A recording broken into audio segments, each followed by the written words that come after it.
नमस्कार, आप देख रहे हैं बुलंद आवाज पूजा सिंह के साथ। दोस्तों, आज बात करेंगे भारतीय जनता पार्टी, प्रधानमंत्री नरेंद्र मोदी और एनडीए के बारे में।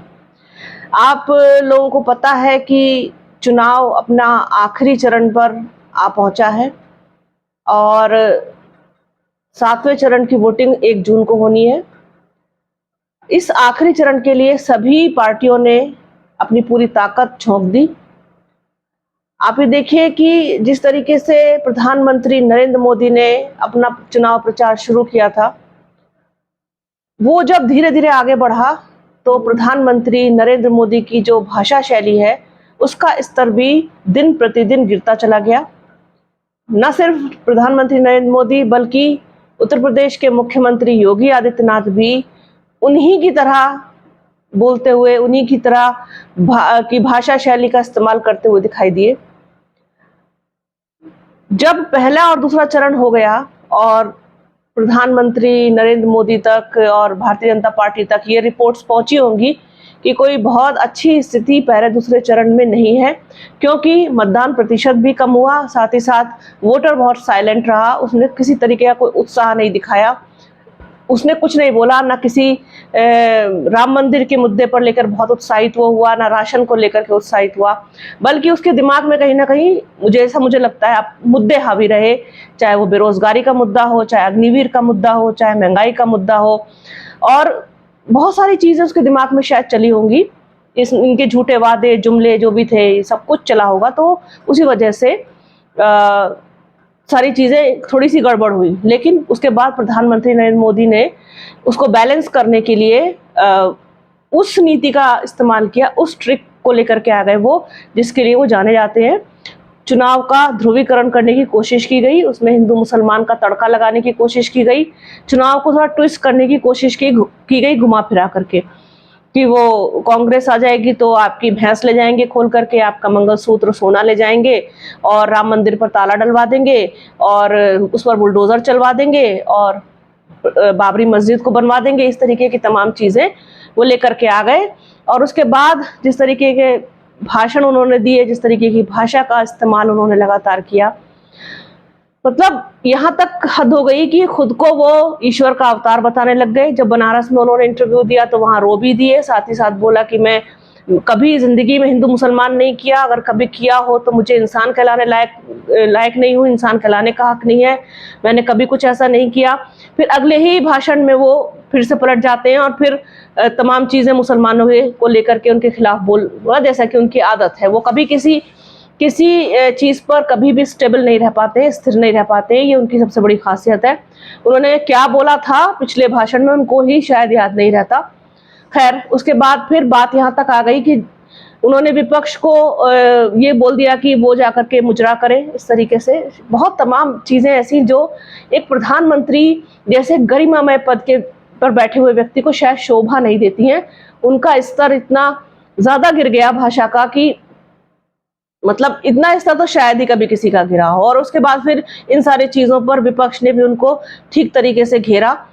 अब उनको शायद ये एहसास हो चला है, ये कि आभास हो गया है कि इस बार जनता ने कुछ तो गड़बड़ की है, जनता ने उनका साथ नहीं दिया है।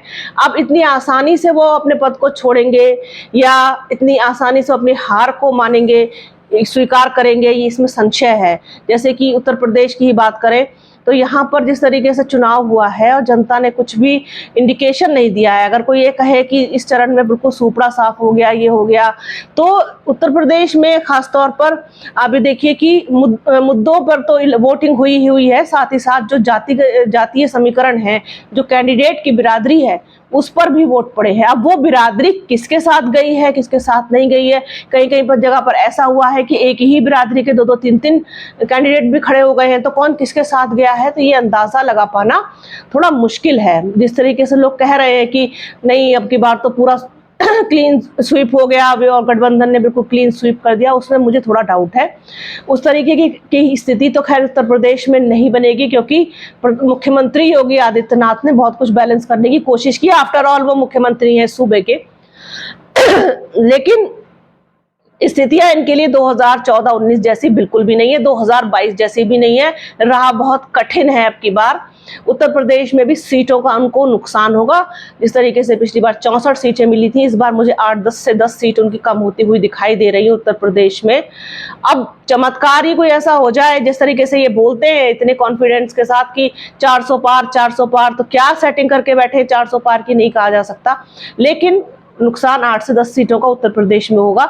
बाकी जो ज्यादा इनको नुकसान होगा वो बिहार से ऐसा लगता है क्योंकि जिस तरीके से एक्सपर्ट्स बता रहे हैं, विशेषज्ञ बताते हैं, बड़े पत्रकार हैं जिनको बहुत तजुर्बा है, उनका कहना यह है कि महाराष्ट्र से, बिहार से और कर्नाटका से, इसके अलावा पश्चिम बंगाल से भी इनको नुकसान होने की काफी उम्मीद है। वहीं से इनकी सीटें कम होंगी और वहीं अगर कुछ हुआ बड़ा बदलाव तो वहां से होगा, तब जाकर के इनकी विदाई तय हो सकती है। लेकिन अभी इस तरीके से उत्तर प्रदेश में अभी एक चरण बाकी है, पूरी ताकत लगा रहे हैं, सब कुछ बोल दिया है और आतंक का राज खत्म कर दिया, शांति व्यवस्था बहाल कर दी। और योगी जी ने तो पूरा माफियाओं का और जितने भी ये सब थे बदमाश, इनका सबका सफाया कर दिया, इस तरीके की तमाम बातें। क्योंकि अब इनके वो मुद्दे गायब हो गए। अब तो आपने देखा होगा, ना राम मंदिर का नाम लिया, ना राशन का नाम लिया, कहीं किसी का नाम नहीं, क्योंकि इनके पास गिनाने के लिए यही 2 मुद्दे थे और वो भी चले नहीं। क्योंकि जनता इस बार पूरी तरीके से कहीं ना कहीं मूड बना के तो बैठी थी कि जो बेरोजगारी की हालत इन्होंने की है और जिस तरीके से इन्होंने जो अभ्यर्थी थे कई जगह पर, शिक्षक अभ्यर्थी और तमाम जो वो पिटवाए हैं जिस तरीके से, तो वो कहीं ना कहीं इनको नुकसान तो पहुंचाएगा। खासतौर पर जो युवा वर्ग है वो इनसे खासा नाराज है। तो इतनी आसान नहीं है कि वह प्रधानमंत्री नरेंद्र मोदी की राह विदाई हो जाए तो उसमें भी आश्चर्य नहीं है, और ये लौट के एक बार आ जाए तो उसमें भी आश्चर्य नहीं है, क्योंकि कुछ नहीं कहा जा सकता। ये सत्ता पाने के लिए ये कुछ भी कर सकते हैं, ये आप भी जानते हैं, हम भी जानते हैं। तो ये एक चीज़ थी, सोचा अपने दर्शकों के साथ को शेयर किया जाए। तो बने रहिए बुलंद आवाज़ के साथ, हमारे चैनल को लाइक कीजिए, शेयर कीजिए, सब्सक्राइब कीजिए, बेल आइकन जरूर दबाइएगा। अपना और अपनों का बहुत ख्याल रखिए। जल्द मिलूंगी आपसे एक नए वीडियो में, एक नए मुद्दे के साथ, एक नई चर्चा में। तब तक के लिए जय हिंद।